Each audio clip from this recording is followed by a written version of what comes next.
వైసీపీకి ఓటు వేయలేదన్న కారణంతో డివిజన్పై కక్షగట్టి 4 ఏళ్లుగా ఒక్క పని చేయలేదని అనంతపురం అర్బన్ ఎమ్మెల్యే దగ్గుబాటి ప్రసాద్ విమర్శించారు.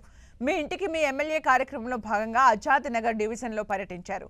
ఇంటింటికి వెళ్తూ ప్రజా సమస్యలు తెలుసుకున్నారు. 4 ఏళ్లుగా కనీసం డ్రైనేజ్ సమస్యను కూడా పరిష్కరించకపోవడం దారుణమన్నారు దగ్గుబాటి ప్రసాద్. ముఖ్యమంత్రి చంద్రబాబు సహకారంతో అన్ని సమస్యలు పరిష్కరిస్తామని తెలిపారు. రాయల్ మధు గారు వైఫ్ అయినటువంటి శ్రీలక్ష్మి గారు ఇక్కడ కార్పొరేటర్గా చేశారు.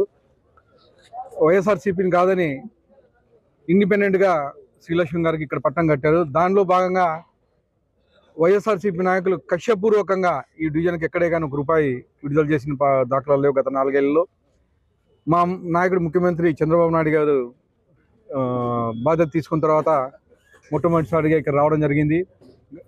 ఇక్కడ కార్పొరేటర్ చెప్తా ఉన్నారు, గత 4 సంవత్సరాల్లో ఎక్కడే కానీ ఒక చిన్న మట్టేసిన దాఖలాలు లేవు, ఎక్కడే కానీ ఒక డ్రైన్ క్లీన్ చేసిన దాఖలాలు లేవు, ఒక వాటర్ కనెక్షన్ ఇచ్చిన దాఖలాలు లేవని చెప్పేసి తెలియజేయడం జరిగింది.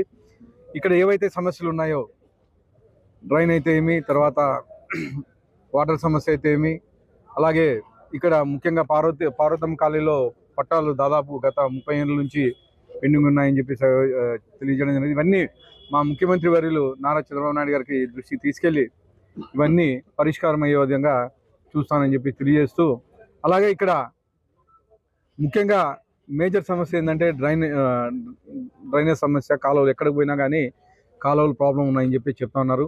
అది మా మున్సిపల్ కమిషనర్ గారికి చెప్పడం జరిగింది. మొత్తం గత 5 ఏళ్ళలో ఏవైతే పనులు జరగలేదో, ఏవైతే ఇబ్బందిగా ఉన్నాయో